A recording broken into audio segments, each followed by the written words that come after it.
I'm Zulekha from the Al-Qazi Theatre Archives. I would like to thank very much the Kochi Biennale Foundation for inviting the Theatre Archives to be part of the Invitations program. As Mario mentioned, the exhibition regarding publics and staging Delhi is at the Jail of Freedom Struggle, which is, as he said, very close from here. Also would like to thank them for collaborating on this series of talks. This is the first of two, and for a forthcoming research symposium next month. I would also like to thank the program team, Mario, Rebecca, and Ananthan, and the production team, Charan, and the volunteers at the jail, Ali, Rizwan, and Ajsal for their support. Theatre, like any other performance practice, has a short lifespan, that of its durée. What remains of a performance are the techniques, mechanics, concepts, and histories that inform the practice of theatre, as well as the traces and the residue of the process and the final performance in forms of documentation. But these only gesture to the memory of the event, even as its performative moment remains inaccessible. Theatre, in a sense, is a constantly vanishing activity that stands on the precipice of the archive. Can the archive be considered a space for alternative interpretations by bringing together an amalgamation of facts, anecdotes, fictions, and myths to reinterpret moments of the past? The Al-Qazi Theatre Archives, or ATA, is a privately owned collection initiated in 2016, located at the Al-Qazi Foundation for the Arts, New Delhi. The collection holds materials primarily from post-independence modern Indian theatre, in the form of original scripts, director's notes, brochures, reviews, seminar papers, theatre magazines, photographs, and audiovisual material, including interviews, rehearsals, and performances. The archive engages with theatre in an expanded form and as a social document. By situating and reading theatre within social, political, economic, and the legal, can theatre be considered a public record, revealing evidence in theatre scripts, photographed bodies in performance, and in set designs, journalistic records, and ephemera? ATA believes that a dialogue with contemporary practices allows us to trace theatre and performance chronologies, ideologies, methods, and processes as a map that is complex, networked, and hypertextual. Towards this proposition, we are keen to suggest linkages across different practices, today theatre and photography.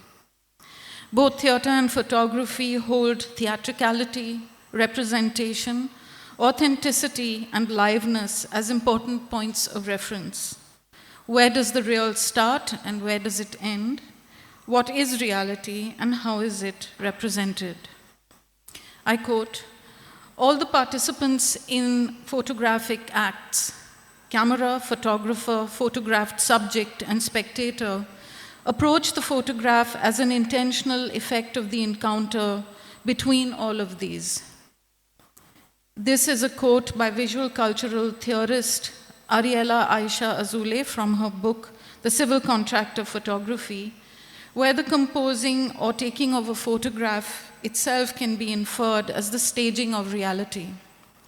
Does the act of staging itself enable a captured moment to transcend its historicity? Unmoored from context, do such instances hover between the real and the constructed? And do they enact a new performance of claims and counterclaims, a new writing of history?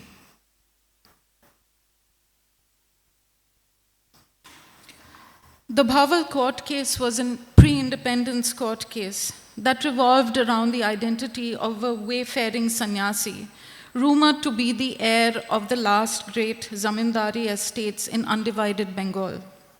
The Bhaval estate was the fifth largest estate in the district of Dhaka, and more crucially, one of the few properties still outside the domain of British rule at the time.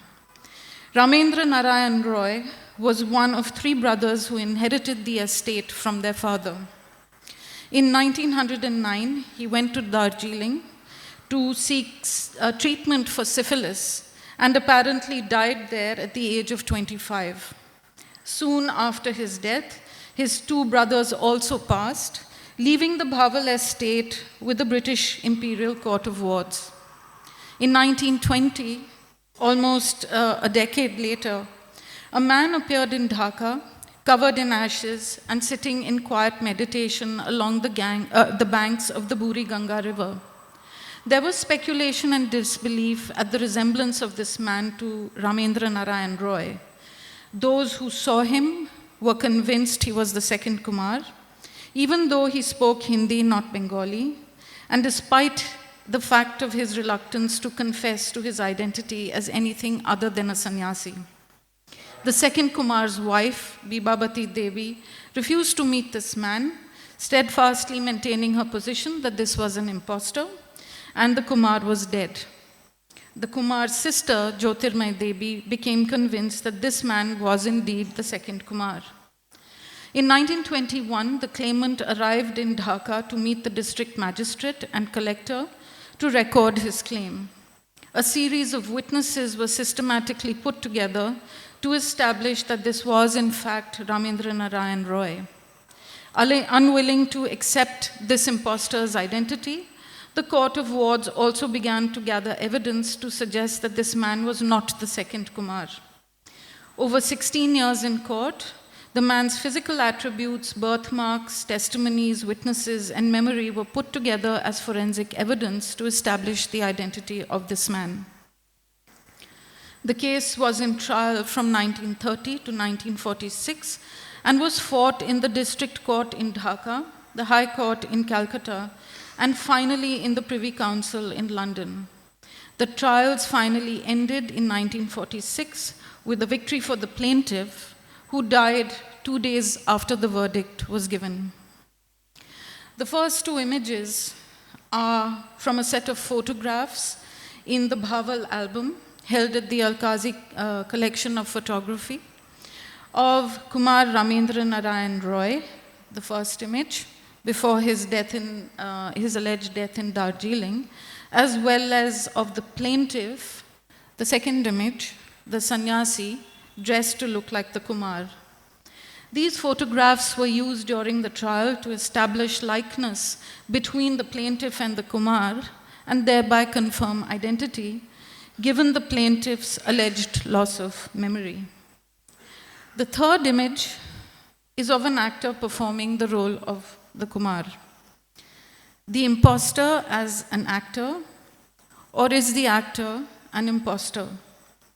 Believability within the context of theater is credibility in the context of the law, where the production of reality lies on the plausibility of a narrative and the assumption of a stable and consistent identity of the witness. The third image was used in evidence at a retrial of this case, a staged hearing with actual lawyers and a judge, as well as a series of expert witnesses, including 2 actors, at the Dhaka Art Summit in 2018. How is identity written into history and played out in the domain of the law, as opposed to the actual complexity of real lived experiences and relationships? The state, that is the British Court of Wards, is one of the parties in the Bhaval estate, and we see, via the testimony of expert witnesses on the body as evidence, as a site where identity is played out, and photographs to establish likeness and thereby confirm identity, what the state considers and requires as identity, and where the individual locates it. The retrial focused on citizenship. the successful performance of which is always the matter of an ongoing test. If photography, history, law, and theater hold in common the tension between truth-finding and reality-making towards the construction and strategizing of narratives, what is the capacity of the photograph? How is the photographic image used in legal and political claims, forensic analysis, resistance, resilience, and refusal? Who is the viewer or the public of the event in the photograph, who is in the photograph and is also the viewer or the public of the photograph? Are they onlookers, bystanders, participants, and or witnesses? And if witnessing is always partial, is it possible to determine what truly happened from within the contradictions and different perspectives, not only between a state and its citizens, but between different communities, within different groups, and even within individual testimonies? I am deeply grateful and would like to thank Sudhanva, Shuddhabrata, and Shahrukh for agreeing to be a part of this talk. Short introductions.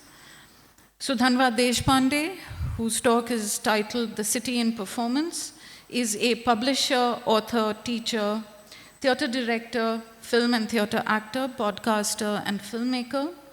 He joined the New Delhi-based theater group Jan Natya Manch in 1987 and has acted in over 4,000 performances of over 80 plays. Since 1998, he has been managing editor at Leftward Books, and since 2017 at Vam Prakashan, both imprints of New Delhi-based Naya Rasta publishers. He is the author of Halla Bol, The Death and Life of Safdar Hashmi.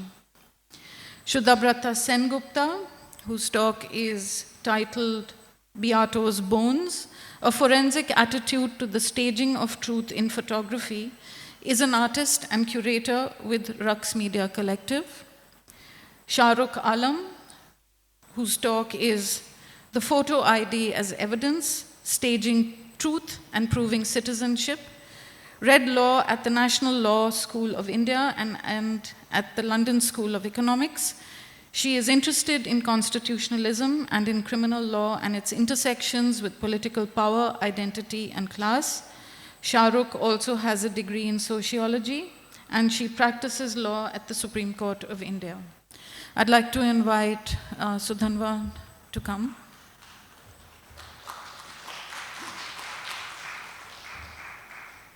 All right, thanks. Thanks, Zulekha. Thanks, the Al-Qazi Theatre Archives and the Kochi Biennale for having me here. It's a pleasure. I'm going to talk about theatre and theatre photographs, actually. My talk is The City in Performance. Now, when we think theatre traditionally, typically, we think of all of these things, right? We think of a stage, we think of lights, costumes, this, that, and all the rest of it. But that's not the kind of theatre. I have done this kind of theatre as well, like on a stage and stuff, but typically that's not what I do. I do theatre in the open. I do theatre on the streets. Now, this may not literally always be a street. It could be a park. It could be a compound or whatever. But it typically is in the open and in daylight. So when I do theatre with this group called Jan Natya Manch, this is a very typical kind of scene that we find ourselves in. Narrow street, houses all around, or factories or something. The audience is literally within touching distance. Sometimes children actually do touch you. And sometimes if they feel that they can't watch, they push you aside. And so on, so it's fun. But this is really the kind of proximity that we have to our audiences. So our theatre typically doesn't evoke the kind of images that you would think of when you think of theatre.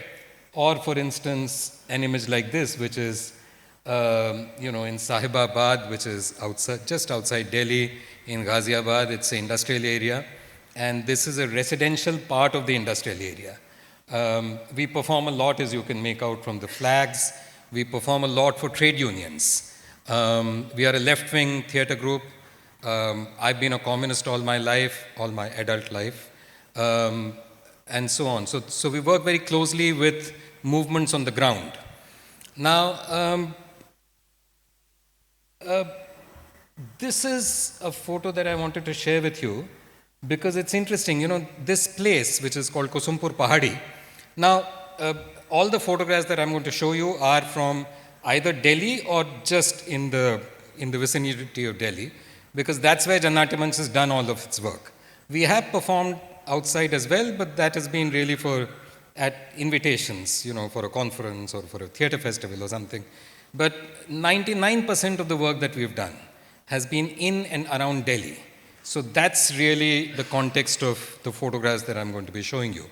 Now, this particular place called Kusumpur Pahadi is a very interesting place because it's a pahadi, it's a little hillock. And that hillock has the Jawaharlal Nehru University on one side, it has Vasant Vihar on one side, and it has Vasant Kunj on one side, right? In fact, Vasant Vihar on two sides, and Vasant Kunj on one side. In other words, this little hillock and the basti that is settled on top of it is in the middle of a pretty prosperous, middle class, upper middle class kind of neighborhood. And this basti of Kusumpur Pahadi provides the labor to all of these areas as well as places such as the Delhi airport, right, which is also very close by. And yet, if you are in Vasant Vihar, you could have lived your whole life in Vasant Vihar, or in JNU, or in Vasant Kunj, and not be aware of this at all. You don't see it, because it's atop a little hillock. And because from Vasant Vihar, you just don't see it. You just see a little hillock, and you don't imagine that there's a bustling neighborhood of people who live there. Now, one of the things, we performed here very, very often. Every year we perform here at least 2 or 3 times, and I've been performing here since the late 1980s, maybe. And one of the things that still is the case is that it doesn't have piped water. Yeah? And so for all these years, this basti, which is supposedly an illegal basti, and I put it in quotes, an illegal basti, they've got electricity now, but they still don't have piped water coming. As a result of which, one of the great dramas that gets played out every day is the arrival of the water tanker. And when the water tanker arrives, then people line up there with their, with those cans and buckets and whatever other utensils they can put together. And that also provides us a ready audience for our play, because as you can see here, people are filling water, but they're looking somewhere else, and where they're looking, there's a play going on. That is Jannatyam Manch, which you can't see just now because we are behind them. Yeah. So that's the kind of setting that we often perform in. Now, why I'm showing you these photographs is to just give you a sense of the fact that in a city, there's always some drama or the other that is on. There's some performance, there's something. And I often talk about this to actors who start doing street theatre, is that, don't ever imagine that the audience should be looking at you, that they owe you their attention. They don't. They don't owe you their attention at all. Because there's something more important in their lives always. There's something more important than watching a play. In this case, of course, it's water. But in other instances, it could be anything else. It could be going to buy something, taking your child to school, or whatever it is, going for work, etc. And therefore, as street theatre actors, it is upon you to be able to hold the attention of the audience, right? But there's always something more dramatic that's happening around. And it could be anything. It could be a fight that breaks out. It could be like in the previous photograph, it could be a a little goat that comes in, and the actor then has to account for it. And she was very smart, this actor. She started talking to the goat, and it became a thing, right? So there's always something more interesting that's going to be commanding the attention of the audience. The city itself is always in performance, and the city, which is supposedly the backdrop for the plays that we are doing, is the focus of what I'm going to be talking about now. So, Peter Brook, who died, I think, last year or something, I can't remember, he wrote this book. It's actually a series of lectures that he gave back in the 1960s, and it begins with this very dramatic first sentence. It's a great sentence to start a book, right? Which is, I can take any empty space and call it a bare stage. A man walks across this empty space while someone else is watching him, and this is all that is needed for an act of theater to be engaged. True enough. And in the 1960s, coming from the context that he was coming from, English theater, very, with those sets and this, that, and all the rest of it, Shakespeare and stuff like that, this was revolutionary. This idea was revolutionary in a sense. But there is no empty space. All spaces are contested. All spaces have to be fought over. All spaces have to be made a claim to. All spaces have visible or invisible boundaries. They have gatekeepers. They have rights of admission, and so on. Take a photograph like this. The most interesting part of this photograph, of course, is not the performance, right? It's the statue up there. Now, what does that tell you? Everybody who knows India knows that this is the statue of Dr. Ambedkar. Why would an area have a statue of Dr. Ambedkar? Would an upper caste locality have a statue of Dr. Ambedkar? It wouldn't. Not this kind. Right? In other words, this is a Dalit Basti. And this statue is not just a statue, it's an assertion. It's a mark on the land. It's a claim that this is our space. As a street theater actor and as somebody who makes street theater, we have to engage with this contestation all the time. And you can't do street theater unless you're aware of these struggles over space, right? And you have to enter those struggles, and you have to engage with them in some way or the other. I'm going to show you photographs of spaces that were available for theater and are no longer available for theater. So this is one. This is the Boat Club in Delhi. Yeah. Now this is interesting for the fact that after 1992, after December 1992, no political rally has taken place at Boat Club. Why December 1992? Because that's when on the 6th of December 1992, the Babri Masjid was destroyed by Hindutva goons, right? And after that, the BJP organized some kind of whatever it was, not a protest, but some kind of thing at Boat Club. And they were, there was, at that time, the Congress, I think the Congress was in government in Delhi, but the Janata Dal, I think, was, no, the Congress was in government both in Delhi and at the center, state as well as the center. And they were water cannoned and so on and so forth. And after that, there's been, officially, now you cannot organize a political rally at Boat Club anymore. That was the last political rally that happened at Boat Club. But before that, you could organize rallies. Now, this is a mass rally that's taking place in 1982 against something, I'm not sure what it was, but the play that we were doing there, I wasn't part of the group at that time, I was too young, but the play that we were doing there was an anti-war play. This again is from the same performance. And what this tells you, of course, is not just the fact that this is a space that you've lost for performance. In a sense, this space has also been reconfigured because now the Central Vista, as it is called, and the Rajpath has now been renamed whatever, Kartavya Path or something like that. And the actual architecture and the geography of the place itself has been significantly reconfigured. Mm.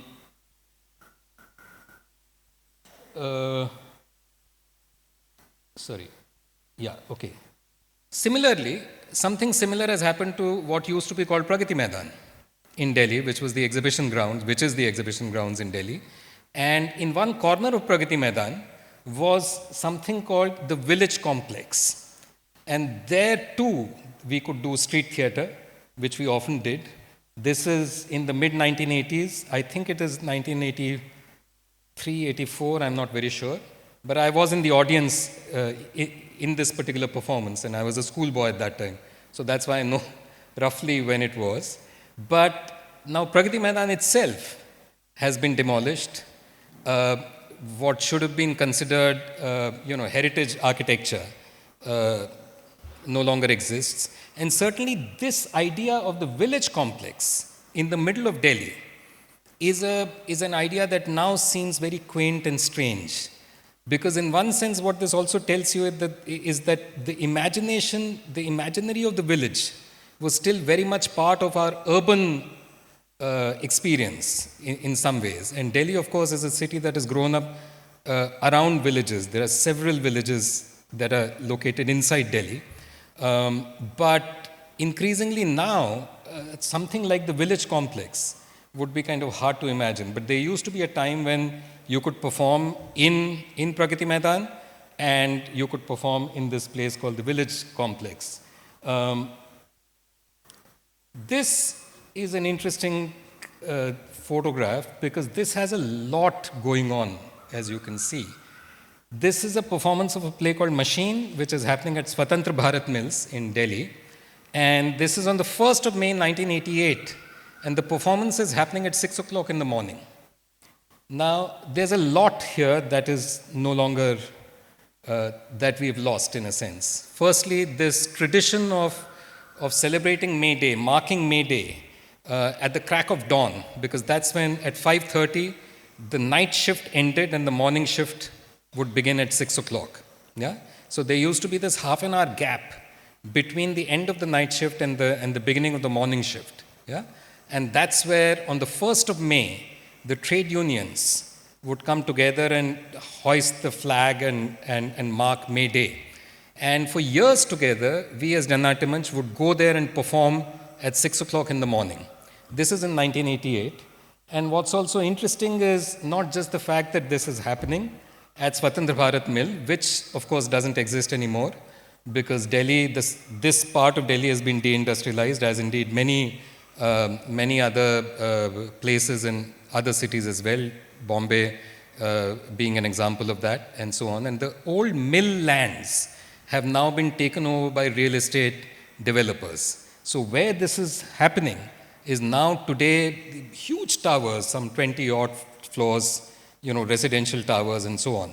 So, so not only is it interesting for that reason, but it's also interesting for this reason, because you can actually read what is written on the boards. Now, if you see the previous image, there's this big banner, white banner right on top on the right-hand side, and that actually talks about Akhil Bharatiya Mithila Natya something. So there's a Mithila Plays festival, All India festival, that's going to happen here, outside the mill. Yeah? Now, this is a history of working class organizing and working class leisure that is no longer something that is part of our consciousness anymore. Yeah? And if you see the next photograph, this person who's speaking here is Safdar Hashmi, who I will come to in a minute, but you can actually read everything that's written behind. So, this board that's there, it says that, on the 1st of May, 1988, at 5:30 in the morning at Karampura, there's going to be this performance that Jannaट्य मंच is going to be performing, की तरफ से मई दिवस, etc., नाटक किया जाएगा. You can read all of that. You can also read on the other side, 30 April को महासम्मेलन. On the 30th of April, there's going to be a big a big sammelan, a big sort of conference. You can read about how they're protesting against the gundagardi in the folding section of the mill and so on. So there's all of this, in a sense, there's all of this history of labor organizing and labor leisure as well. That is very much part of these photographs. What you can also see is the actual people who are there. And some of these people I know or I knew. For instance, the person on the extreme left, the second from the left, is a person called Suraj Bhan Bhardwaj. And Comrade Suraj Bhan Bhardwaj was the main leader of the 1988 7-day strike that was going to happen in November after this, and they were already organizing for it. Yeah, they knew that there's going to be a 7-day strike of all industrial establishments in Delhi, Gurgaon, and Ghaziabad. And it was a massive strike. There were 1.3 million workers who went on strike continuously for 7 days. That's the largest single action of the Delhi working class ever in history, at least as far as I know. And so all of these histories are kind of inscribed in these photographs. And you can read these photographs for evidence of these histories, which no longer exist in a sense. Yeah. 5, 6, great. I'll just come to this. This is from a place called Mangolpuri in Delhi. This is in the mid-1990s. A play called Aurat is being performed here. And Mangolpuri, again, is one of the many, many resettlement colonies in Delhi. And why were they called resettlement colonies? They were resettlement because they were resettled from inside Delhi itself.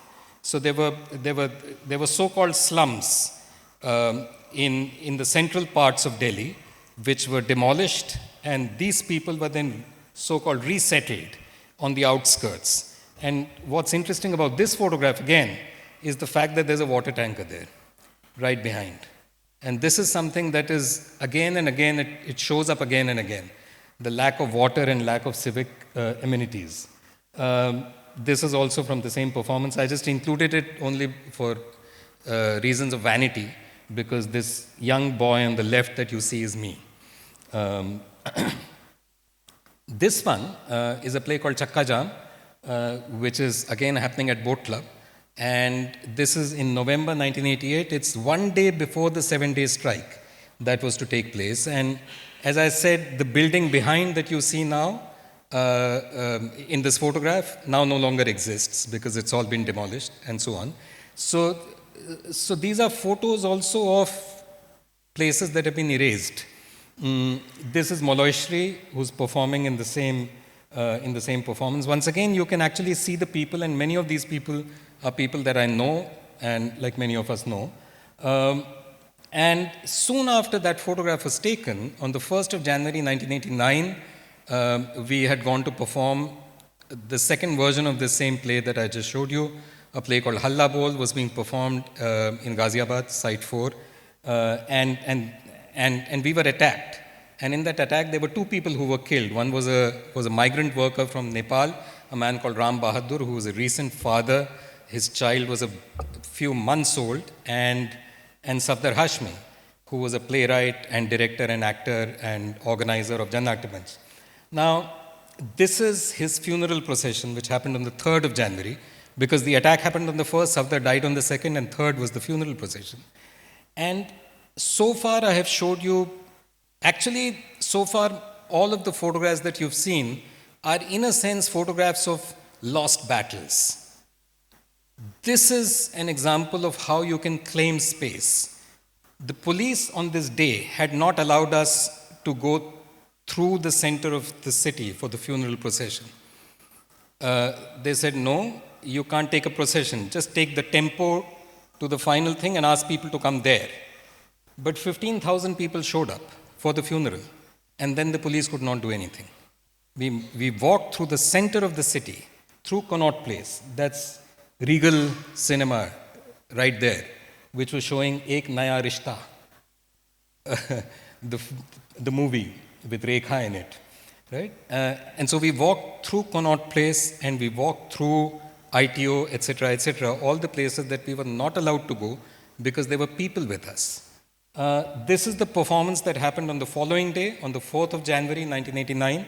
The person on the extreme right is Maloishri, who, Safdar and Maloishri were also married to each other, but Maloishri by herself has had a long history as an activist, as an actor, and so on. And she's the one who said to us that we have to go back and perform. And I find these photographs fascinating, partly because I was there and etc. In fact, Mala here is talking to an actor who's off camera, and that actor was me. Okay, just saying.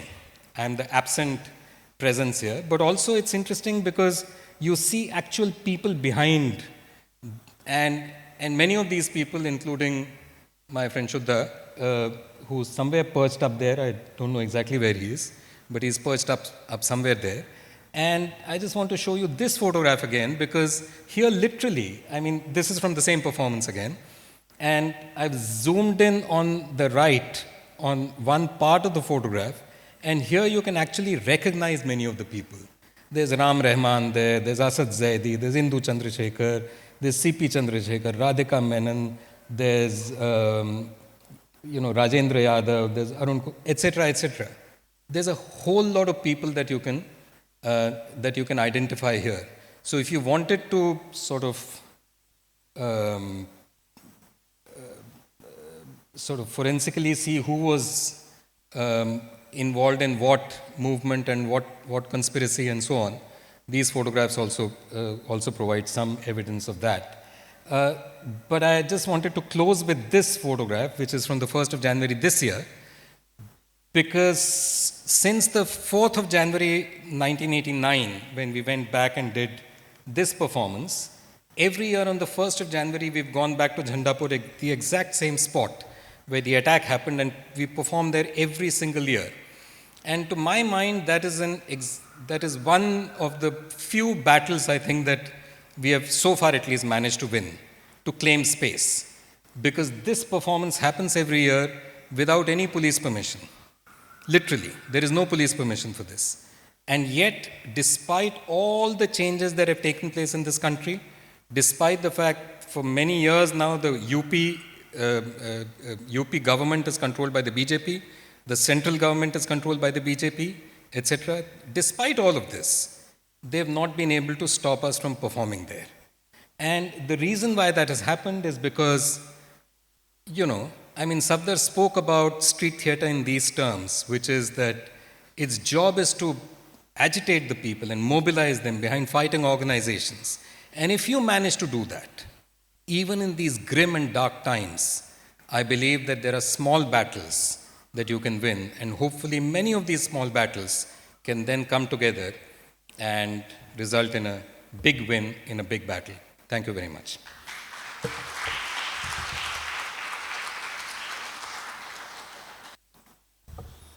Thank you, Zulekha, Lana Pratham Chaudhary from the Al-Qazi Theatre Archive for this invitation.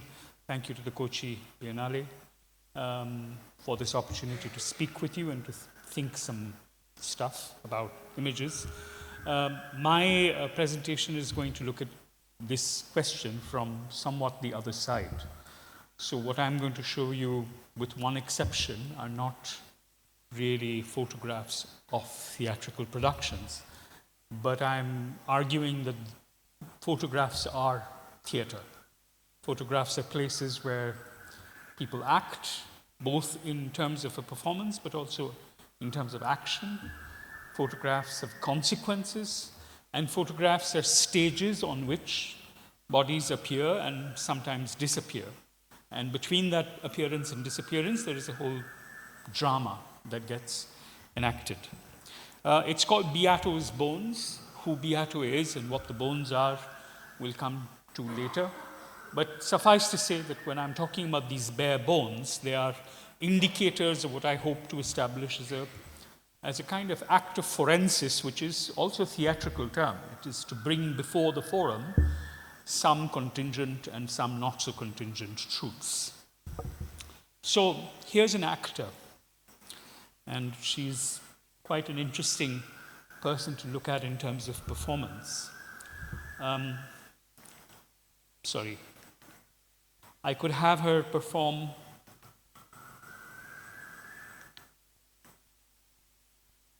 again and again and again, because she's an actor not made up of flesh and bone and muscle, but entirely of instructions and lines of code. She's an artificial intelligence agent, convincingly to the extent that doesn't have that kind of hyper-real look that we now associate with artificial intelligence. She looks really convincing. There's a certain imperfection to the lighting. There's a certain granularity to its presence. There's a clumsiness in her attitude that suggests and gives an impression of facticity. And this is a reality that we're all a part of now. This surrounds us, and it's a part of our lives. It's in our phones, it's in our minds, and also in the sense that we become the data, the fodder that goes into the making of the images within artificial intelligence agents and machines. The majority of photographs today are not taken by human beings. The majority of photographs today are taken by satellite, CCTV cameras, X-rays, medical imaging technologies. And the majority of photographs are not objects that anyone looks at. They're unseen because they can't be seen. There's so much visual information that it is impossible to be able to see and analyze or even understand them. But they become the sort of detritus as well as the foundations of new image-making possibilities. So all these are looked at all the time. I'm very fascinated by a genre of photography that shows you ghosts, which rely entirely on CCTV cameras that take footage at night, and then they become sort of places where people place ghosts and produce realities. So this is the kind of photograph that actually no one ever sees. If you are a person who is in India, who's resident in India for a long time, this probably exists of you. This is me getting my Aadhaar card redone. Okay? And this is the image, actually. Every Aadhaar card has a photograph of you, but that's not the photograph that's really important. What is important is this bit of QR code, which then yields your biometrics, which include your fingerprints and your iris scans. And there is a certain kind of tension between the stability and instability of the performance of who you are in the Aadhaar card.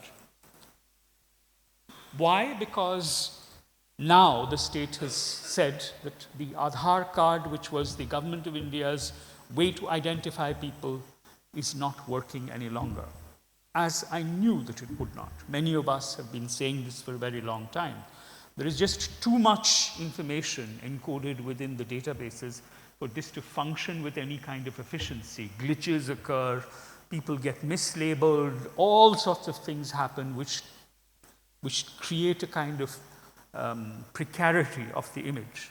My mother was very attached to her old age, to her pension. She worked many years as a school teacher, and she was very committed to receiving her very frugal pension.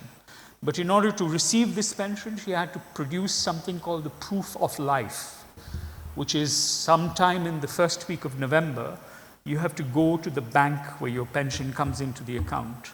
And her pension was 1,500 rupees, but she was very attached to it, and prove that you are a living being and you are who you say you are. Sometime in the in the first decade after the Aadhaar card was introduced, there was a provision that it wasn't enough for you to go and say you are who you are. You had to produce a Aadhaar card and your biometrics had to match. At that time, not enough pensioners were yielding data about themselves to the system. But by the time we reached 2016, 17, 18, enough people had crossed the age of 65, my mother included. And what happens when you're an elderly person is that your fingerprints actually begin to fade and to smoothen themselves out.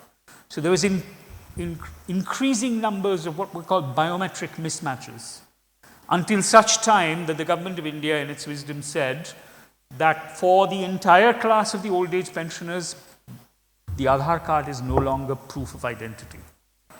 So after having gone through hell and high water to change her biometrics, when she finally went to the bank said, "You can just say you are who you are." And she said, "That's what I've been saying all my life." Now, but what this means is that this technology of the performance of yourself on a document, which the state demands and now questions, is included now in the very logic of political participation. So many of you probably know, who live in this country, that the Election Commission has instituted a radical program of the disenfranchisement of the electorate in India. And that disenfranchisement practice is called what is it called? SIR, Standard Intensive, Special Intensive Revision of the Electoral Roll. And all over the country, I know several people who have received notices that their identities are no longer on sound foundation. So here there are people in Bihar before the last election, and they're showing you their certificates saying, "This is who I am, but my Aadhaar card is not matching, so please consider me as being who I am." So there is millions of people are affected by the inability to perform a convincing account of themselves as information, right? As a photograph that is able to tell a story about themselves. But this story goes back a long way. This is a handprint taken in southern Bengal near Murshidabad of a man who's a public works contractor called Raj Konai. And because the state never believed any subject in terms of what they were saying was true. So if you signed away saying, "I have done X hours of road building work," that was not considered a believable object, because the colonial authorities said all Bengalis are liars, which may not be so untrue, but they are fanciful. But this meant that they had to produce a verification mechanism, which became the handprint.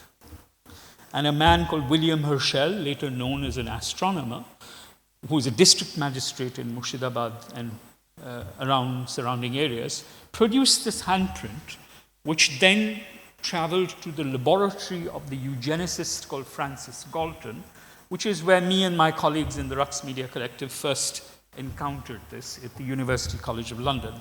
And what's interesting is that it is this handprint that produced the entire mechanism of information science that led to the invention of what is called the fingerprint.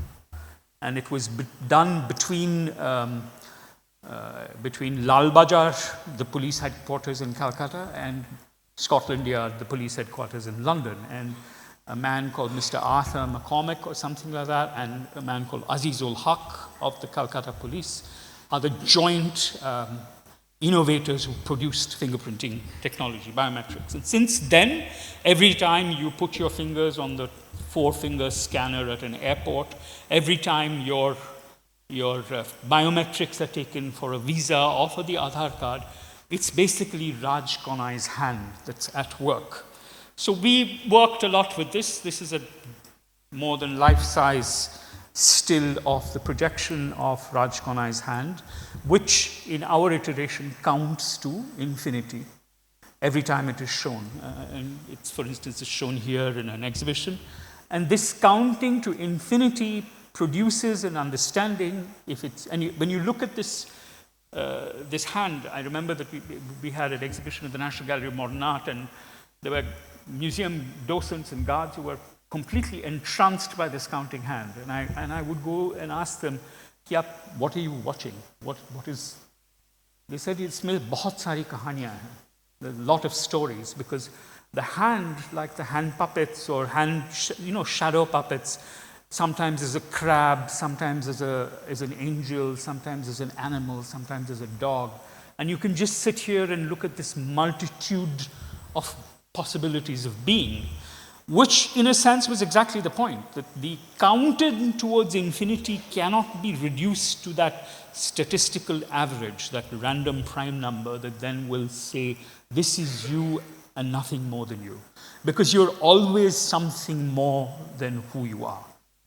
And the modern state and capitalism want to reduce you to an irreducible number, and that is an operation that is bound to fail, as it is failing with the special intensive revision of the electoral roll.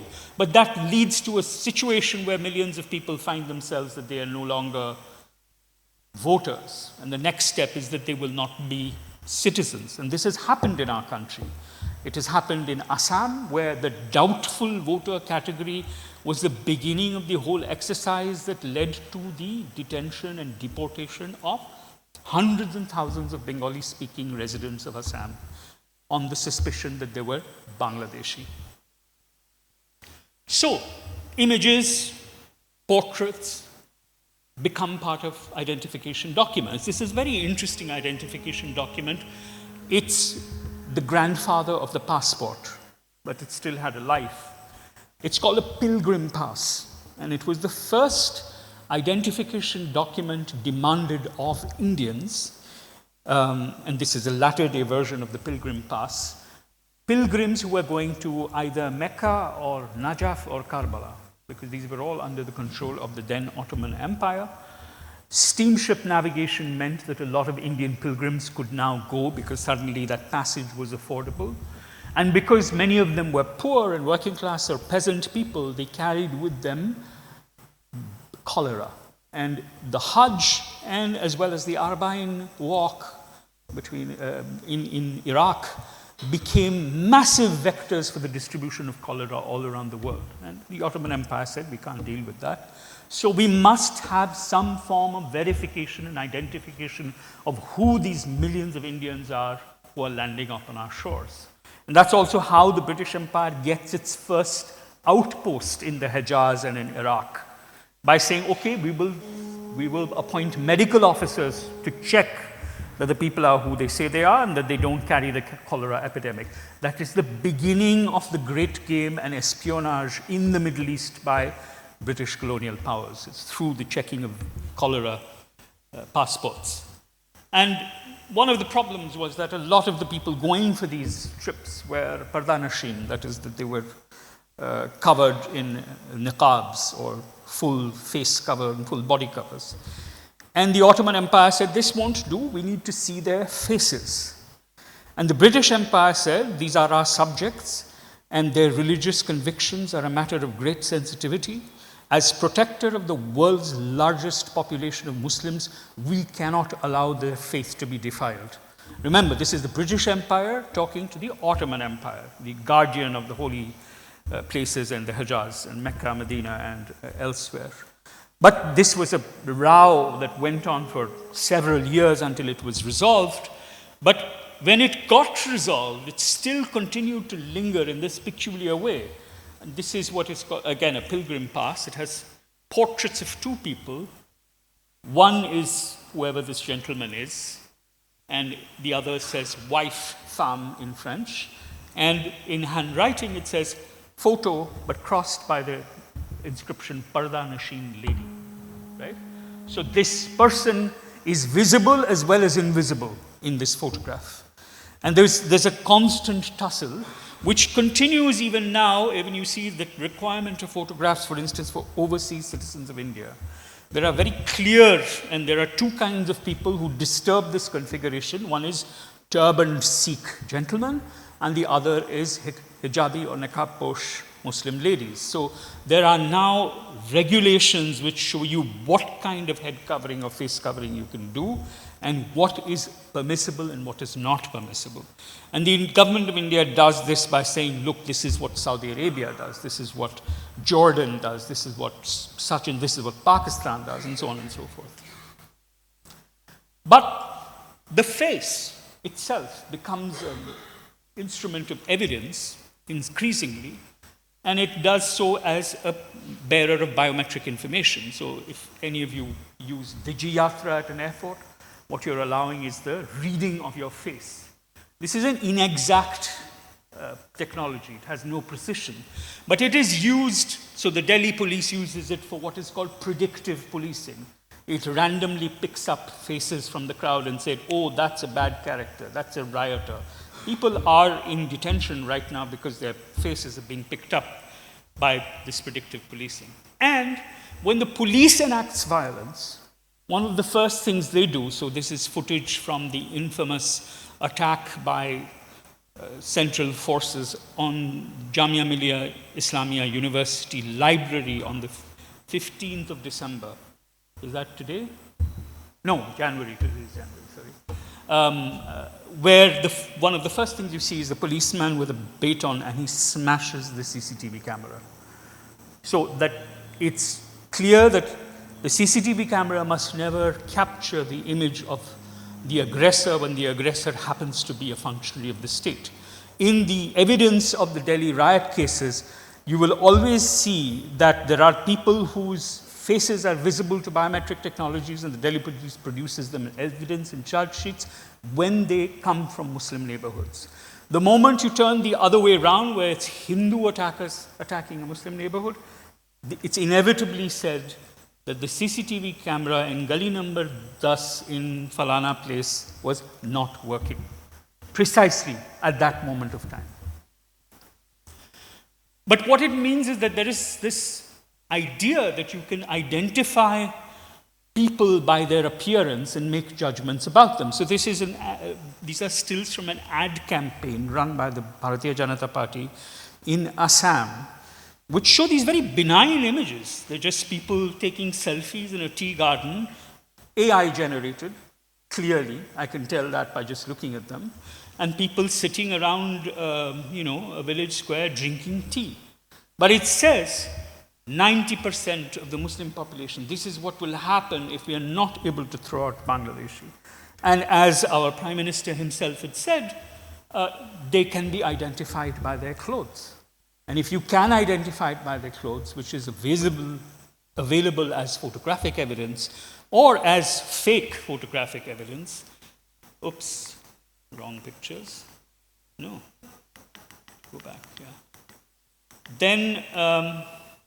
Then you can know who is what. So here, for instance, is a man identifying himself by his clothes. He loves his own image, as we know. He gets a lot of photographs taken. He's constantly looking at cameras wherever he is. And he really is somebody who takes care of his appearance and then is presented as this statesman-like figure in this constant production of his own image. Here, it's a facsimile, a wax figure model, which he's with such care and delicacy touching up. But people in power are always anxious about their photographic presentation because the photograph contains a claim to be an index of the truth, unlike a painting, right? The photograph was an exposure taken at a particular time.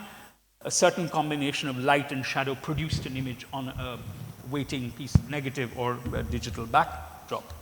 Here, for instance, was Benito Mussolini being this heroic conqueror figure on a horse.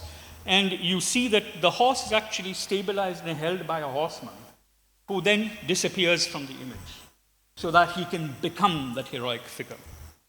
Here is another very famous picture. This is Sverdlov Square in Moscow in 1919. Lenin's giving a talk to an assembled population. I think he's trying to convince them that we must not fight wars. And there are men on that staircase waiting their turn to speak. The man in the cap, and the second in the row, is a man called Leon Trotsky. He disappears from the picture completely, right? And throughout the reproductions of this particular image, you can never see him. Or here, for instance, is another very famous photograph. These are all very well-known men. There's Stalin acting as Napoleon in the middle, and next to his is Vyacheslav Molotov. And the guy, the small man on the right, is an incredibly dangerous and vicious character. His name is Yezhov. And he was one of the first directors of the secret police under Stalin.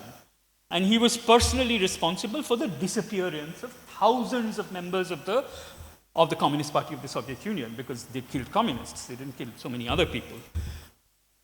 However, his unpopularity became so large that he became a liability. So he disappeared from the photograph. In subsequent iterations of this photograph, it was important because this is a canal, and this is the inauguration of a canal. So it's an important image. It happened, Stalin was there, he inaugurated the canal. And there are these 4 men, they're all important, but one of them has to disappear, and so he disappears. So similarly, bodies also appear. I'm closing more or less now. This is a famous photograph by Felice Beato, a pioneering war photographer who took photographs first in the 1855 Crimean War. So he can be more or less considered to be the first war photographer, although there are no humans in his images, because cameras are too slow to record human presence. He then comes in 1857, 1858. There is a tremendous military campaign in India. He sees an opportunity to produce images of this historical occasion, and he's here from about late February, March onwards in various parts of India, that is Delhi, Lucknow, Kanpur, and taking these images. This is a photograph of a place in Sikandrabad in Lucknow, where there was an incredible amount of fighting. What you see in the foreground of the image are these disinterred bodies. Some of them are complete skeletons. There is a problem.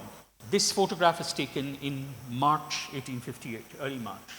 The battle that this indexes happened in late November.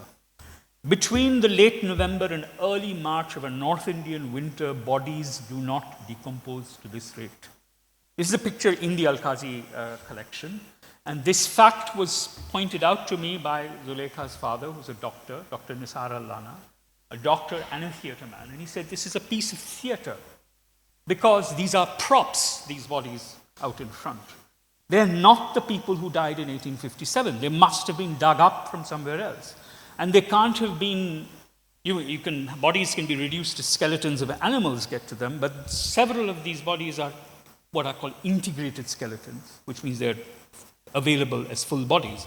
So it's not animals. So what is it? It's a piece of theater. There's a man and a horse, like the Mussolini photograph. There are 3 people silently waiting to witness something, and a very carefully arranged long exposure. You can tell it's a long exposure because there's a blur in the horse's tail, which means everybody else is still and the dead are dead, but the horse switches its tail, and that registers as a blur in this long exposure. So this became, we understood that this photograph itself is a piece of theater.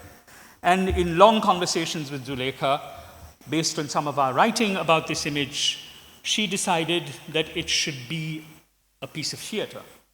So the theater moved from the photograph back to the theater, and we did a production together called The Scene at Sikandrabad, which is S-C-E-N-E, I think. And which was a kind of meditation on the fact that photographs themselves are pieces of theater, and they index and try to produce truths and make claims about truths. So, here's another little piece of theater. It's a photograph from 1991. It's from Kashmir. It's taken by a very well-known photographer, photojournalist called Mirajuddin. And he photographed several massacres that were conducted by the Indian Army or paramilitary forces, in this case, the Central Reserve Police Force. And there were 2 particular massacres. One is on a bridge called the Gaukadal Bridge, where many hundreds of people died, many by jumping into the river when they were being shot at. And another that happened in a shrine called Shirara Sharif, not very far from Srinagar. And this is the photograph. And the first picture, we don't know what happened to it. What it was a pile of scattered shoes and footwear, because people had left, bodies had left, leaving footwear behind. They wanted to run. The second picture, and this was never run on India Today, because the then photo editor, a very famous photographer, said, I cannot run an anti-national photograph in the India Today magazine.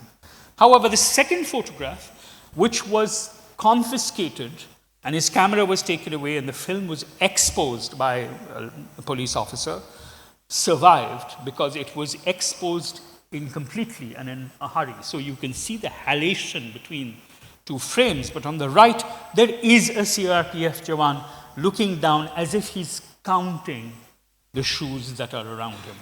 So the bodies, in a sense, have left the photograph, leaving only a haunting presence of what it meant to have been standing in their shoes.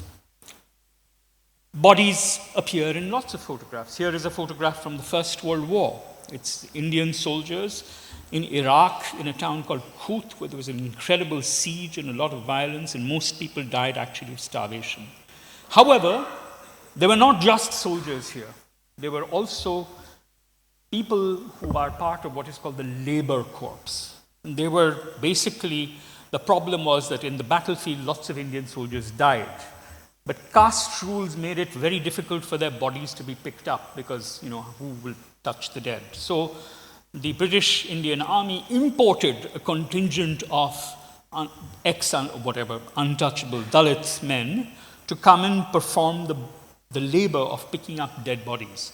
These 3 men are from the Labor Corps. And in this moment of the insanity of the First World War, they decide to stage a cross-dressing performance. They're in drag and they're dancing, right? And this moment of dancing is for us one of the few moments of lucid sanity in the First World War, which actually I think has never stopped. The Second World War stopped, the First World War has never ended. We worked a lot with this image and came up with a way by which we could gradually abstract these figures from the scene and make them into these revolving ghosts. And the word rux means rotation or revolution. It's a state of ecstasy you enter into when you whirl. And these are the bodies of 3 whirling figures. And perhaps they are our ghostly foreshadowings. I'll end with another body of evidence. This is from the Abu Ghraib trials. A prisoner who was made to pose for a photograph. It's not enough in this case that he was tortured and humiliated, but a record had to be kept of the torture and the humiliation for the pleasure and the pride of those who conducted the torture, which led to ad campaigns. This is iPod, and this is somewhat of a protest. I don't think it's a great image. I am not very comfortable with what was done here, but it's not the iPod, it's the Iraq, right? Anyway, so that's how things end.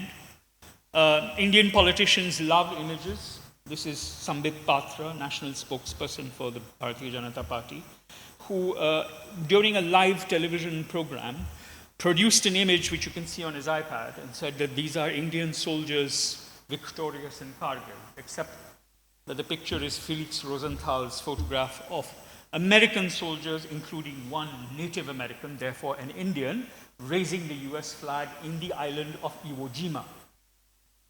I happened to see it live, and I couldn't resist writing about the fact that this leading spokesman of Indian nationalism had to find a Native American, fake a flag, and then produce his idea of what was a kind of militarist patriotism by this kind of fakery. So it continues. Be careful with your images. Know that they are circulating. Know that you are data bodies and that you are actors in this never-ending play. Thank you very much.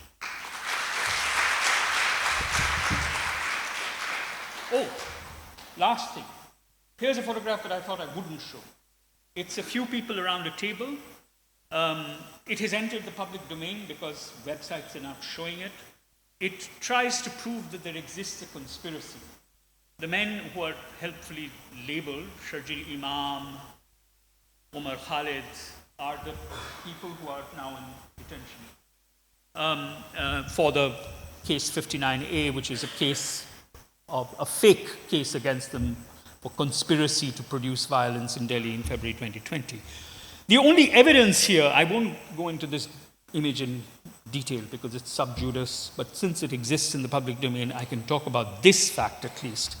The evidence of conspiracy is the fact that these men and one woman are around a table.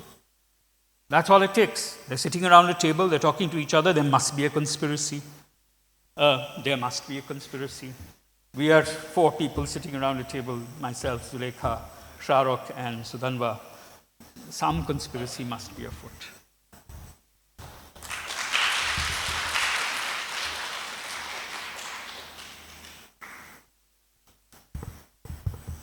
But we were drinking wine, Shuddha. That's the big difference. Zulekha, thank you for having me. As theatre practitioners and as art practitioners, all of you are used to the Biennale, but in the Dawa Supreme Court corridors, it's considered very important to be invited here as a speaker. So when I announced in the corridors that I'm off to the Biennale as a speaker, they were suitably impressed, and then they said, "What are you going to talk about?" And I said, "I don't know, but they're important people speaking with me." And the thinking now seems to be that the photograph as evidence is staged. It's a framing from many other options. And my lawyer friends looked at me and they said, "Don't say all that, because photograph as evidence is the only certainty that we can rely on. If you do away with the certainty of the evidence before us, then what remains?" And I've been thinking about this, and I've been thinking that law does rely on evidence, and law relies on certainty. But at the same time, we also know, law knows, and practitioners of law know, and the courts know, that evidence is staged. And Shuddha talked about the special intensive revision, so I'll take the same example. There is Article 326 of the Constitution of India that says that that there shall be universal adult franchise in India, which means that everyone who's an adult in India shall have the right to vote. Only then does the article goes on to say that you must also be a citizen of India. But universal adult franchise comes first, and then they say you must be a citizen. And in the manner that the law is designed, there is no qualification to get onto the rolls. If you're present, if you're here in India, you have to be enrolled. There are sections that describe when you will be disqualified. Supposing you get onto the electoral rolls and somebody realizes that you're not a citizen or that you're not 18 years, then that's a disqualification. You can be struck out. But in the first instance, it's designed in a way that everyone gets in. So how did that happen? Because the state realized that not everyone has papers, not everyone has evidence, not everyone can show that they are in fact 18 years of age or above. So how do we do that? And it's very interesting because this is also part of the law. You know, there's a letter that goes to every household from the Election Commission. And read the letter to the occupant of such and such. Madam, the preparation of the electoral roll for the assembly constituency in which you are residing has been taken in hand. It will greatly facilitate my work if you will kindly complete the statement below after reading the attached instructions and hand it over to my assistants who will call for it. So the whole thing was designed as you having to name people who lived in your house, who were part of your family. Somebody will come as a representative of the state and sit with you and talk to you and see who's there, who's not there. Take your word for it. So this was staging of legal personhood. This was staging of legal citizenship. I will just declare that I'm a citizen, and that's my wife, or that's my husband, that's my nephew, my niece. They're all citizens. They all deserve to be on the electoral rolls. The representative will come, not ask for any documents, not ask for any kind of proof.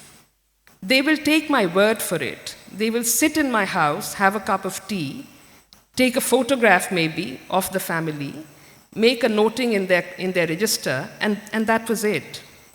And that was considered evidence. That was considered good evidence. Not anymore. So what happened in the middle? I think earlier, it was not the quality of the evidence that brought certainty, because everyone realized that it was staged. I think it was the consensus. I think it was the understanding between the state and the people that this is how we are doing it, and that it's not a problem that this is how we are doing it. There was an understanding, there was a consensus, and that was what the evidence was based on. It was not as if it had some great quality. There are more interesting examples of the staging. How do homeless people get on the electoral rolls? They don't have an address. You need an address, they don't have an address. The Supreme Court said that let them declare where they sleep at night, which pavement, which footpath, which street corner. And a representative of the state will visit them 3 nights in a row at that spot. And we will take that to be their permanent residence. We will take that as evidence. Clearly staged again, but there is a consensus, there is an understanding. What about orphans? How will orphans declare their correct age? Supreme Court said doesn't matter. Let them find somebody, an older person who they trust. And if that older person says that this person is now an adult, we'll take their word for it. So this is the quality of evidence which rests, I think, on consensus. When you take away that understanding, when you take away the consensus that was built on including everyone, that was built on inclusivity, that is built on universal adult suffrage, and you substitute that with this whole narrative about illegal immigrants, Ghuspaitias, who are eating away your resources, then that consensus breaks down at once. And that same evidence, that same photograph, that same document that was good enough earlier does not qualify as evidence anymore. And that is what is happening. But before they shifted the goalposts, before they said that this is not good evidence, they first said that what is suspect is the timing of the staging. When did you make this particular photograph? When did you make this particular photo ID? And that's also interesting. I can recount 2 cases. One is a case from Delhi. Young boy from Orissa came to work in Delhi as a 14-year-old child. And he lived in a slum, in a cluster, saved enough money, bought himself a jhuggi.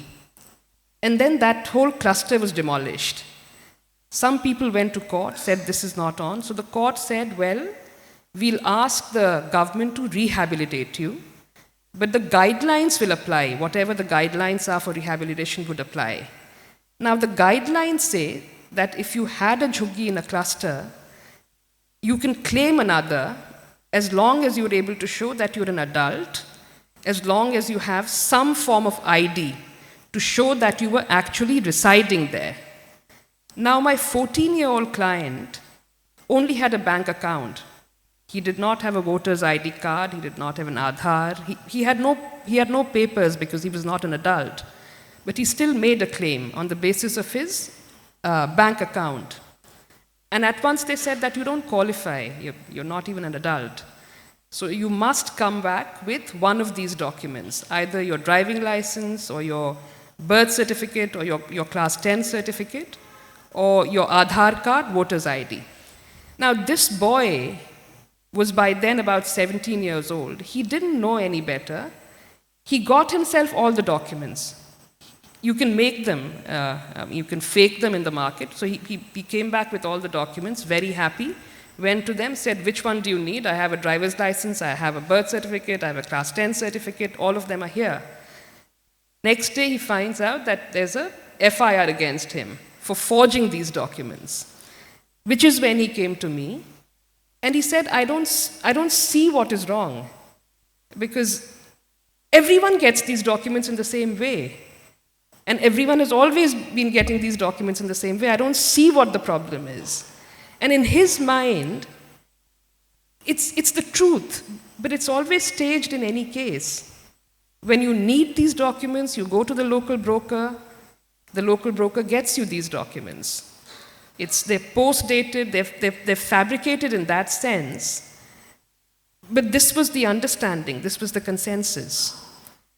Another interesting case, there is a couple from Assam, from Upper Assam, who work in Hyderabad. Lower middle class, they have all their papers. They were suddenly sent notices saying that they are doubtful voters. They have to prove their citizenship. Now, for some reason, they didn't respond to it. Now he says that I was very busy, I was working in Hyderabad, I didn't have time, whatever. On their next visit, they find out that the tribunal has ex parte, without hearing them, without giving them time, declared them non-citizens. So they were arrested and they were put in a detention center. And they've been there for the last 5 years, until recently, when the Supreme Court said that you can't keep people indefinitely in detention centers, you must let them out. So these two were let out, but they were being pushed across the border, which is when they came to us and said, but we are not Bangladeshis. In fact, my wife's father used to work in government. We have all the papers. So I said, bring your papers, let's go to court. And the court said, we can't believe you. We can't believe this evidence, because if you had it, if you actually had these papers, why would you not turn up in the first instance? So you've obviously fabricated them. And they were thrown out again. And now they live their lives precariously between sort of being shoved across the border and shoved back while having all the papers. So that the timing of the staging first became suspect. When did you bring your papers? And in the second instance, with the SIR, with the Special Intensive Division, the government's completely now changed the goalpost. They're saying that whatever was acceptable earlier is not proof anymore, because this is the time of the illegal migrant. That was the time of nation building, that was the time of including everyone, but too many people took advantage of that, too many people got in, so we have to now look for other ways.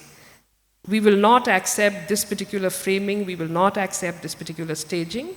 This was collusion, and we will have to act against that. So they found other ways, and they know that these ways are not foolproof. Shuddha was talking about how difficult it is to rely on, what was that? The fingerprints, biometrics, how unreliable they are. And yet, sometimes, the state insists that that's the only proof that it will accept. In the Special Intensive Division exercise, they've also come up with 11 documents. They're saying that we will only accept one of these 11 documents as proof of identity. If you're able to supply one of these 11 documents, that's when we will put you on the electoral rolls. Now, those 11 documents include your birth certificate, your Class 10 certificate, if you have a house, property papers, if you've held a government job, all of that, all of which are related to privilege, to having a privileged position. But that aside, when they started it in Bihar, which is one of the states in North India, and it happens to be one of the most document deficit states where people don't have documents, they said that we will not accept Aadhaar cards and ration cards, which proportionately most people have. They said, bring one of these 11 documents or else nothing. And then there were reports in the newspapers about how people are scrambling to get one of these 11 documents, two of which, your permanent residence certificate and your OBC certificates, are made solely on the basis of an Aadhaar card. So the government says, I will not accept Aadhaar cards because they are unreliable, but I'll accept a permanent residence certificate which is made solely on the basis of an Aadhaar card. You apply, you give your Aadhaar card, they'll give you a permanent residence certificate, you take that, then you'd be put on the electoral rolls. So even this is staging. And the government knows that this is a staging, but this is a staging on their terms. It's a constant shifting of the goalposts.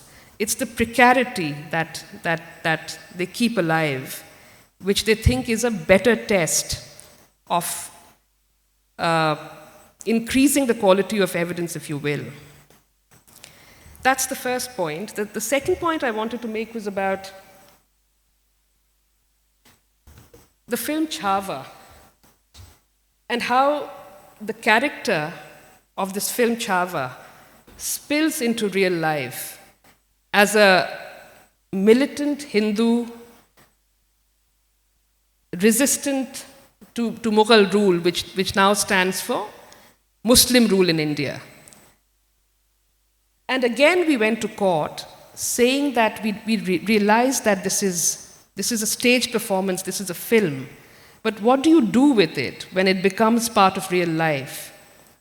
And again, the court said that no, this is just a film, this is just a staging, like the poor quality of evidence that you used to bring for your electoral roll purposes. This is just a staging.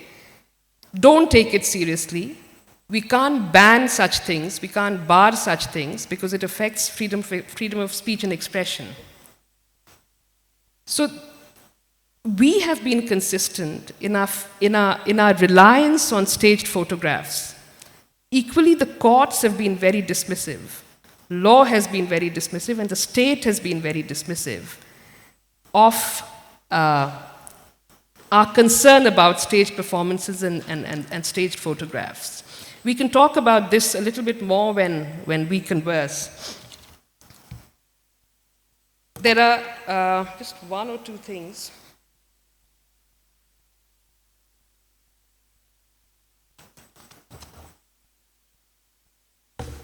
We've been talking about what happens when there's no consensus anymore. When a photograph is produced as evidence and there is a dispute. Some people read it in a particular way and some people say that this is not how it is. There are two things which give the court a lot of discretion. The first is that law treats photographs as corroborative evidence. They're only corroborating a larger truth. They're not the truth in themselves. Look at these two photographs. There were large-scale protests against the CAA across India, but this one is from Jamia. And in January of 2020, this man, Rambhakt Gopal, his name is, and he calls himself a Hindutva supporter, fired at the protesting crowd. And he actually injured one of the protesters. On the right is another person, my namesake. His name is Shah Rukh Pathan. This is during the riots. In the aftermath of the protests, riots break out in Delhi. This is during the riots. He's said to have pointed his gun at a policeman. This man was not booked. There was no case filed against him for having done what he did. There was a case filed against Shah Rukh Pathan under the UAPA, which is a terror act. He was released immediately. The last I heard of Shah Rukh Pathan, he was given 15 days of interim bail in August of 2025. So he'd been in jail for 5 years. He spent about 2 days in jail. The photographs are both evocative.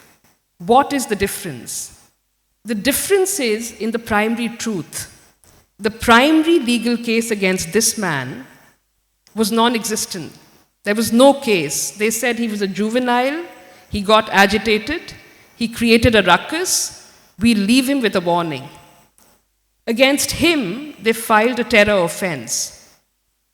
So in that sense, these photographs as evidence in a court of law can only corroborate the primary truth. When the primary truth is framed so differently, there's only so much that the photograph can do. There's only so much that the evidence can do. The second thing that the second discretion that law gives itself is when it says that between a photograph or between scientific evidence even, we'll believe the ocular evidence. We'll believe what people actually physically saw. So we'll discount the photograph, we'll discount scientific evidence, and we'll believe what the person is saying to us. There again, there is a very interesting case where my client is accused of murder. They said that he kidnapped somebody, murdered him, stabbed him, murdered him, threw him into a canal. Except they haven't been able to recover the body, which was our defense. We said, you're accusing us of murder. Where is the body? Where is the dead body? And then instantly the next day, they produced a body. And the body was sent for post-mortem. There were lots of photographs taken.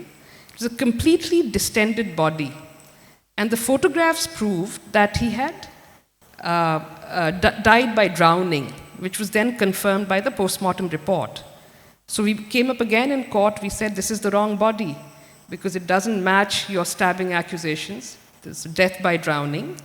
It's completely distended. But the son, who was the complainant against me, claimed that he had recognized the body. He's claiming that it is indeed his father's body.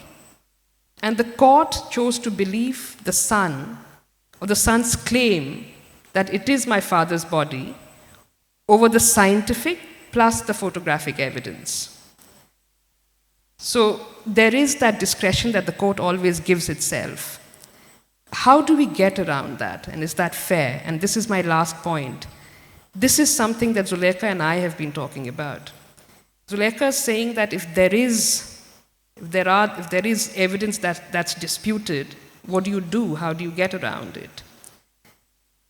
In good days, the courts use their power under Article 32 and Article 142, which gives the Supreme Court of India the power to do complete justice, to take on any form of evidence that they liked.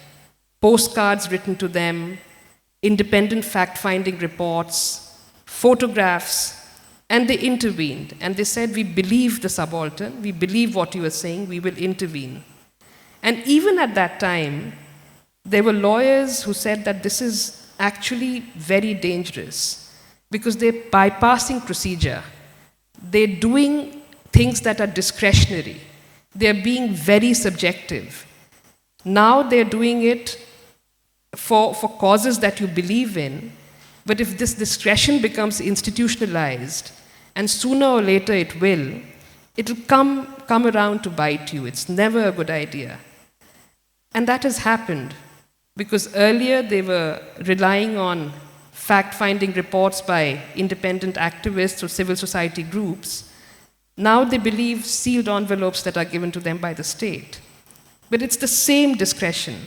It's the same kind of reliance on discretionary evidence. Earlier, the rules in law are very strict. You can only rely on something that's given to you in a form of an affidavit. Because some individual is taking responsibility for saying whatever they are saying on affidavit in a court of law, and they will be cross-examined.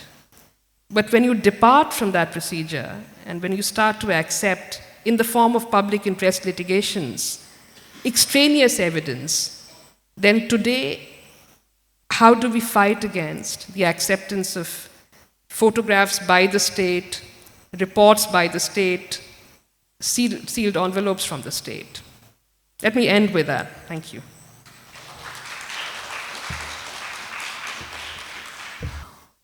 We were thinking we'd open out Shuddha, Sudhanva, Shahrukh. Maybe we can all just come onto the stage.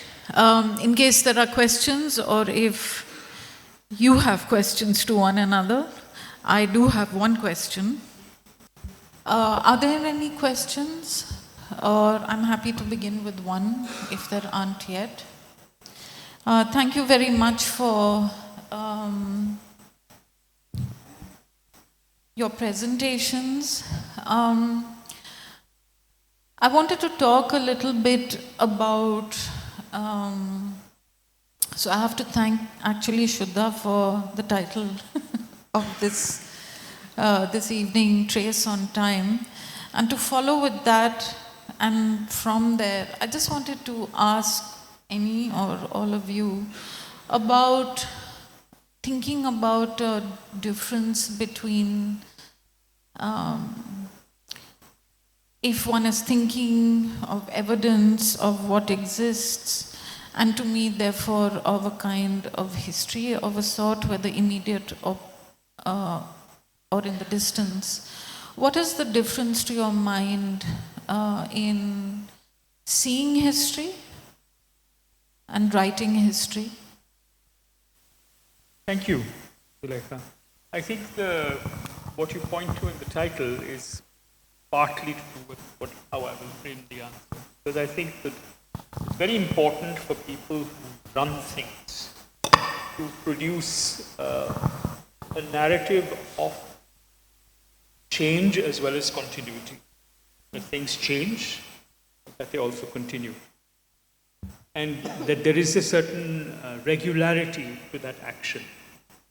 So the reason why, you would ask, why is there such an anxiety? If there is a photograph and if there are 4 people in it, why does the state have to decide and employ a Photoshop artist to remove one person or add another person? Because how does it matter? There were 4 people standing somewhere and then one of them sort of an inconvenient person, but this is what the history. But I think that the problem is that because things become part of archives and therefore archival evidence, states particularly want to try and create a situation where their claims can be read both into the future as well as into the past from that. Right? So Mussolini will always be that man on the horseback forever. That's a claim on the future. I am a strong person, I can ride the horse, I can be this majestic figure. Therefore, the horse keeper has to disappear from the photograph. Which is to say that there was somebody in the past who was in this picture and they're not there any longer. And the picture itself is speaking across time. Right? So a lot of the time, this is what is happening. So, like you said, the timing of the staging becomes the crucial thing. Right? All these situations are staged situations. Like the production of the documentation of a person's claim to being an Indian citizen is a situation of staging. That's why even when you apply for an OCI card, you have to appear in a certain costume and not in another. So there is staging no matter what happens. Question is, who is doing the staging, when is it being done, and for what purpose? So the consensus exists on the fact that something is being, as you pointed out. I think that's a very interesting way to think about it. But retrospectively, a claim can be made that, well, the consensus existed then, but it doesn't exist now. And which becomes a strange way of looking at citizenship, because one of the things I learned during the Shaheen Bagh protests was that the women who were leading the Shaheen Bagh protests, and it was very much led by women, were also trying to argue that citizenship is not something that happens on one date and then onwards you're fixed. You become a citizen by your participation in social life. You contribute to society. One woman told me, "Maine 3 bachche paida kiye."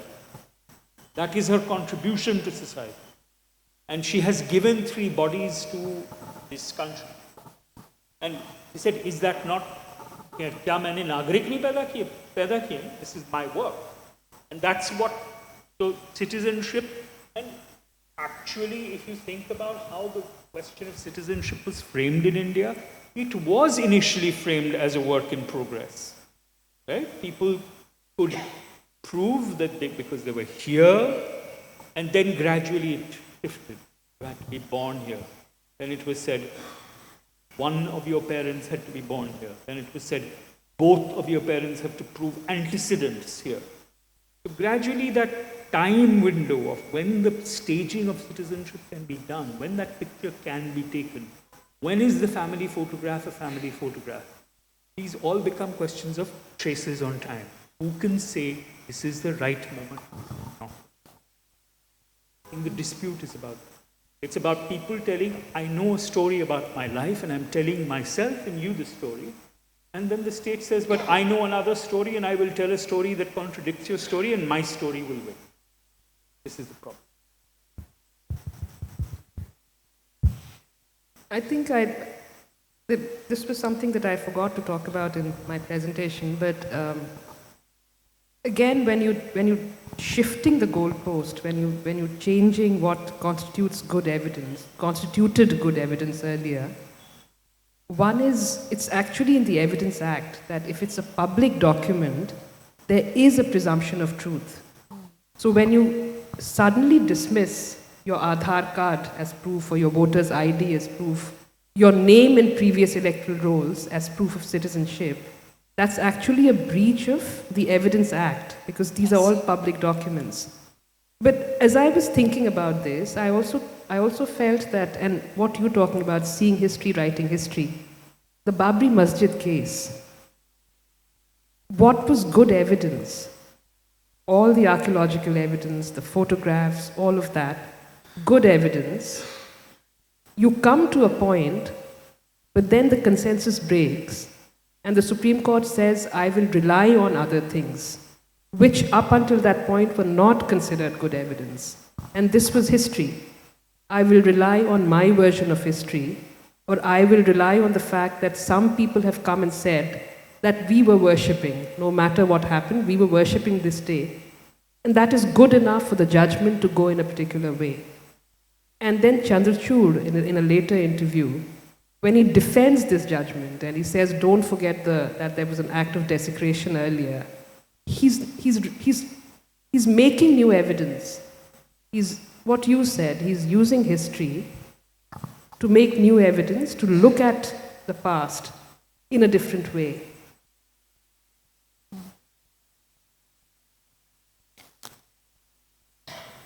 Are there any other questions?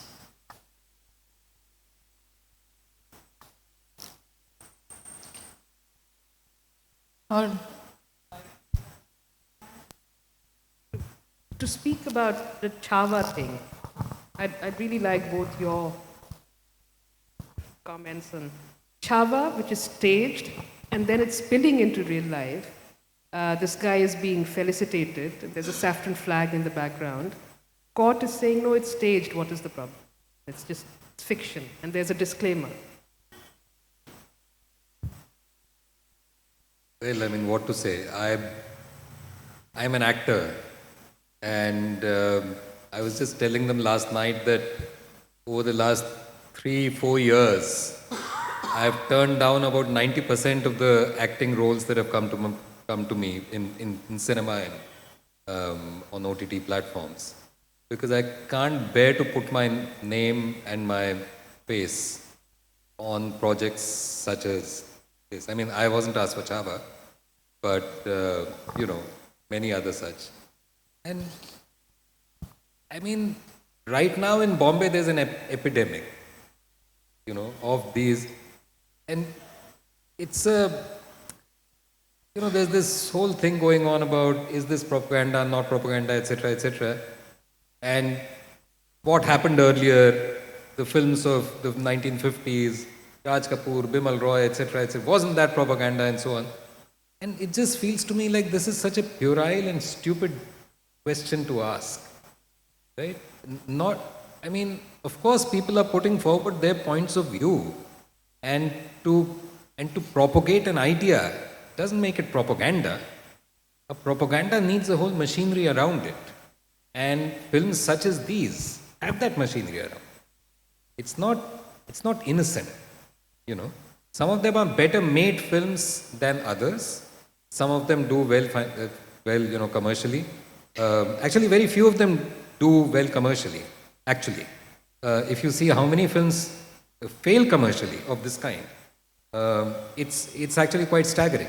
Despite all the whipping up of sort of enthusiasm around it by the entire right-wing ecosystem, and it's an ecosystem in which the state, the courts, like the producers in Bombay, actors, trolls, IT cells, and people on the street, They are all part of this larger ecosystem. It's not innocent at all.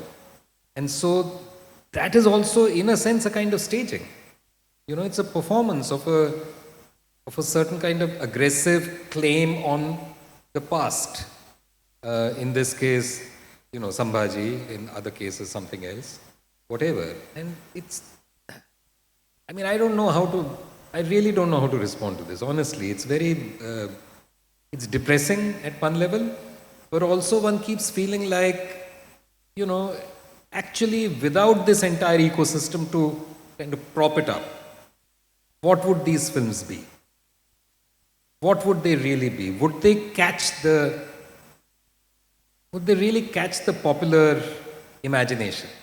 A film such as Kashmir Files would not have caught that imagination had it not been for this entire army of people, official, unofficial, you know, above ground, underground, whatever, all kinds of people work to make it happen. It's not an innocent thing. It's a staging of a politics, obviously, but it's also a staging of a certain history, restaging of a history, it's an erasure of a history, etc., etc. So, yeah, I mean, I don't know if that answers your response to your point, but that's what I feel about these films. Well, I mean, I have a slightly roundabout way of thinking about this.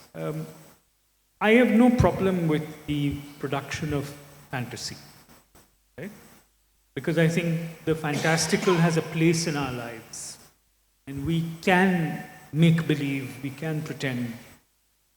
I want to think about it, actually, a Malayalam film that I saw, totally commercial film, blockbuster, lots of songs and dances. It's an interesting film. It's called Comrade in America, TIA.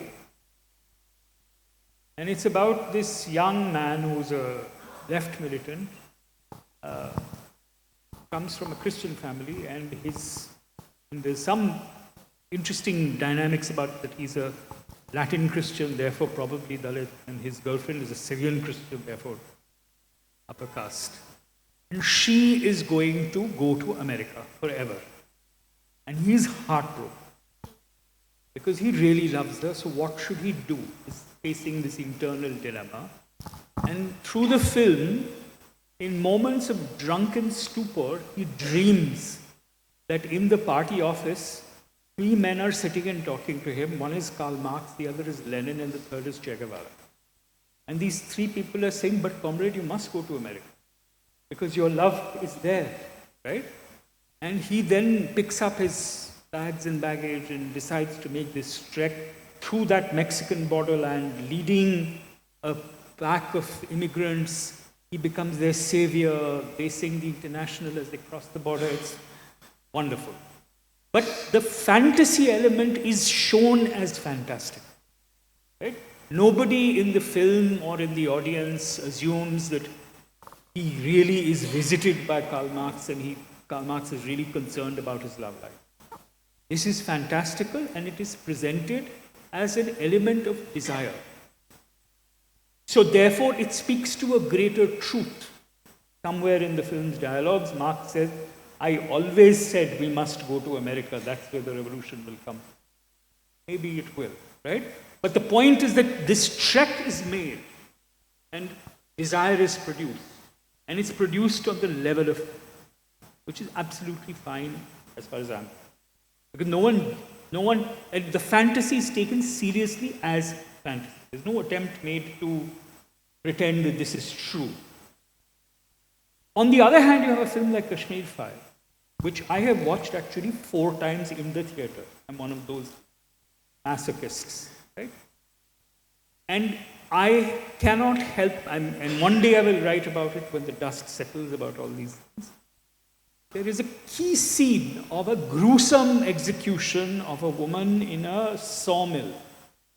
Her body is dismembered in a sawmill. And her child witnesses this execution. However, the child, and this is after these people have migrated or are moving from 1990, and this execution happens somewhere in 1995. 5 years have passed. But the child is frozen in time.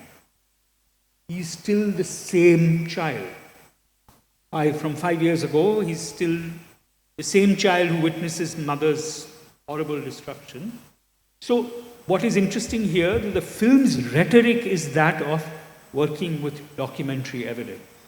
But it actually produces a fantasy of the child who never grows up. And what is fascinating to me is that the performance of facticity, the performance of the archival in Kashmir Files, for instance, is the clinching, persuasive rhetorical move. So when we talk to people, Kashmir Files, mein kya, such thing. I saw the truth. I said, how do you know it was the truth? Because they said everything was dated, everything was, there was a source. And I said, what about that child? And they said, actor nahi mina hoga. So it's that fantastic moment where the truth slips out from the cracks between the performance. So what I find interesting in a lot of the rhetoric of the new right is that it is actually borrowing from, as you said, fact-finding report. Is borrowing from, there was a fact-finding report of the Delhi violence that came out in March. And the police charge sheet is actually an expansion of that fact-finding. There are no facts in that. The people did not even go to the places that they're talking about.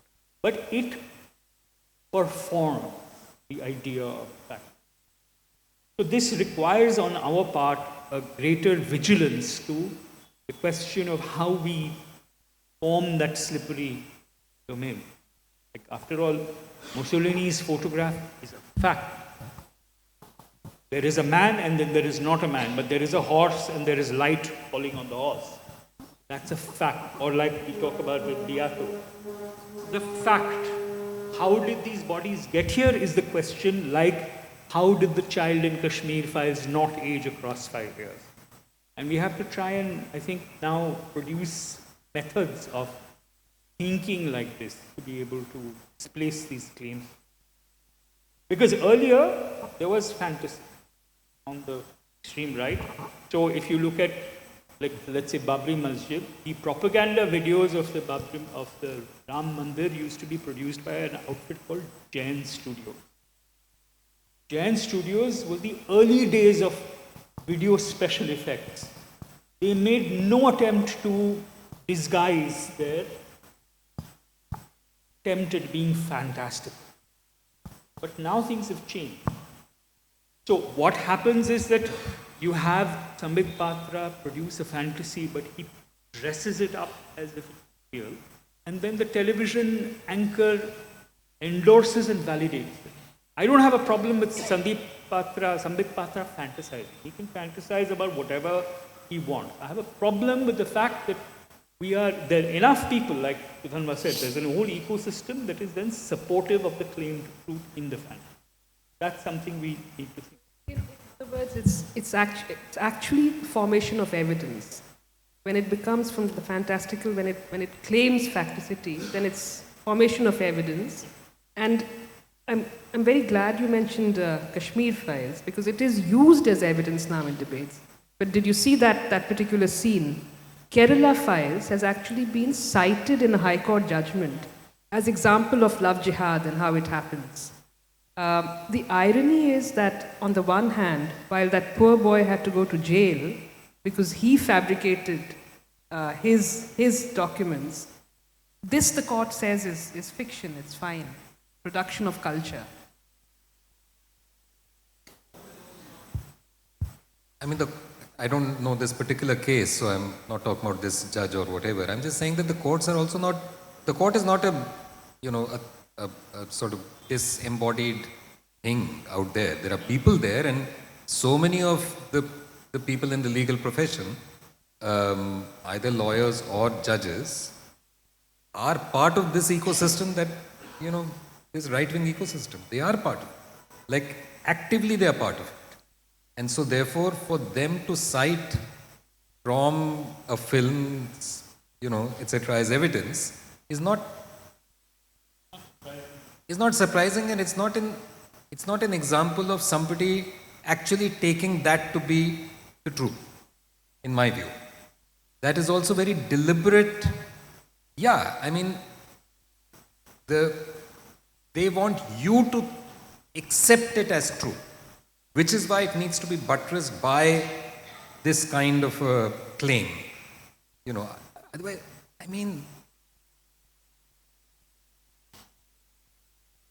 it's hard to believe actually that that this can be admissible as evidence in a strictly legal sense, right? My response before I guess I'd close is that for some time, and of course being here at the Biennale, is also an occasion to think about the relationship between artistic production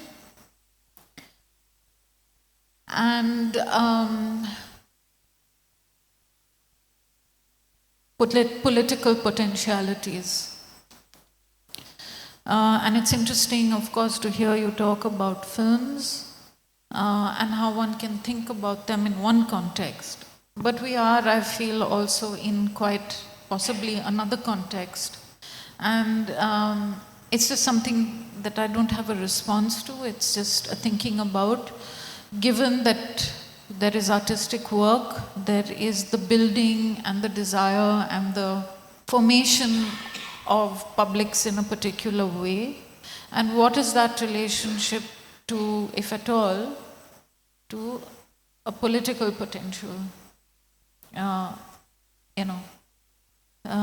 so maybe I can just close with that. So thank you again for coming. Are there any questions?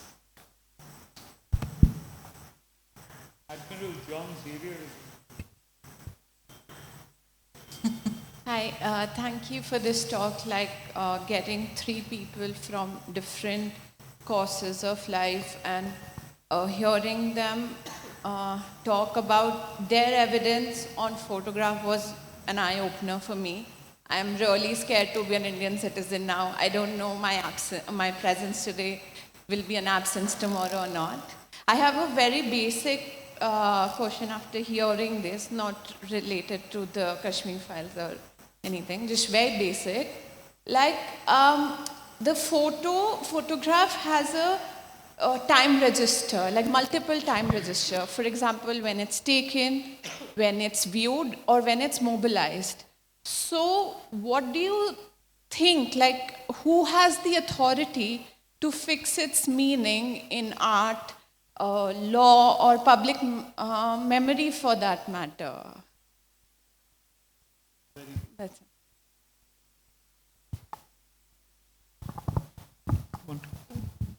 Thank you. I think it's a very, very important question because it's not just the photograph. I opened my presentation by showing you an image of a young woman who is actually not a human being. She's never lived, but she now lives forever, right? So, and she will never age. The time stamp on that will make no difference to her appearance and what she is. I see increasingly the work that I do as an artist or someone who tries to think about the making of images as primarily now introducing a note of hesitation, right? So it's the opposite of saying that the photo. So we understand the problem with the photograph as evidence. And I am willing to say that the photograph is evidentiary. But the task of reading the photograph is something that I want people to say, we need some more time. We need to be able to think about this. We need to think about the making, the provenance. We need to look at where did this image come from, how did it circulate, how did it get to me. The photograph, by its very nature, asks for the making of an instant judgment because light fell on material and forth and created an image, right? So, I mean, any of you who are interested in Islamic theology, there's a debate about whether people can make pictures or not, drawings, because by doing that you are suggesting you can make form. And the question was always, so you made a picture of a rabbit, can it breathe? In the 19th century, Islamic theologians were very concerned with photography. is this kind of picture making now valid? And the answer was, Noor Khuda ki deen hai. Light comes from God. And if light comes from God, all we are doing is witnessing the action of light on chemically treated plate. So that's fine. So there's a difference between the evidentiary quality of the photograph, it's real, as opposed to the drawing, which is always a work of the imagination. All I'm suggesting now is that we have enough information and understanding to say light does not always come from God, right? Light comes from many places. And let's introduce a moment of hermeneutic hesitation. How do we read and understand things? Let's not jump to conclusions immediately. I see the task of artists and intellectuals is creating delay. And in that delay, something else might happen, some other things might happen. Let's try and create a situation where judgments are not made so quickly. I'd just like to add one other point to this, which is that the idea of evidence itself also is something that is not one static thing or one monolithic thing. Evidence as it plays out in a court of law is one kind of thing, but if you've studied history, for instance, historians are also asked for evidence, and then you go back to sources, right? And so therefore there is a way in which you can think of evidence not as something that signifies a fixed fact, but as a collection of material, sources that help you to lay out the terrain and help you to make sense of each particular part of it. And some of those parts may not fit very comfortably. It's not a perfect jigsaw. History is never a perfect jigsaw. There will always be twists and turns, and there will always be imperfect evidence of things, even of things that have recently happened. I mean, forget about things in the distant past. That is the nature of history, and that is the nature of evidence in history. And so one of the things that I've thought of this now that you asked the question, but I was just thinking about the photographs that I was showing, and I was thinking about the evidentiary capabilities of those photographs. They don't fit into a court of law, right? But they help you to write history, or to think about history, or to think about your past, and histories of erasure, histories of assertion, histories of dissent, histories of resistance, histories of leisure, etc., etc. Right? So there are many different ways in which you can conceptualize the idea of evidence as well.